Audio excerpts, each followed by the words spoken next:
واضح انه مره مقرمش. هلا بالاكيله، معكم حميزه، واليوم مكملين معاكم في سلسله وين افضل مطعم بروست في جده، وعلى توصيات الكثير اليوم حنجرب معاكم بروستش. اخيرا وصل الطلب ب 18 دقيقه. شكرا حبيبي. ب 18 دقيقه و23 ثانيه وصل الطلب. هذا هو البروستش دينر بوكس. يا سلام، انا بس اباكم تشوفوا القرمشه قبل لا نبدا. شوفوا كيف واضح انه مره مقرمش. طبعا يجي مع الدينر بوكس 2 ثوم معاه صوص حار. انا مره منبهر من هذا الشيء لانه اول مره ينزلوا لي اياه مع البروست. تعالوا ناخذ اول لقمه، واكيد نبدا بالرجل. يا سلام.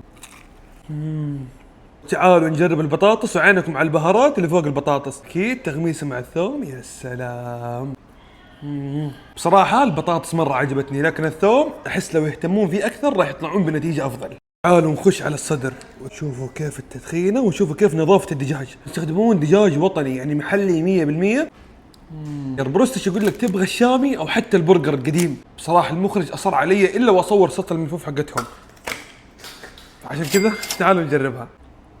حلوه بس احس فيها طعم كوكونات.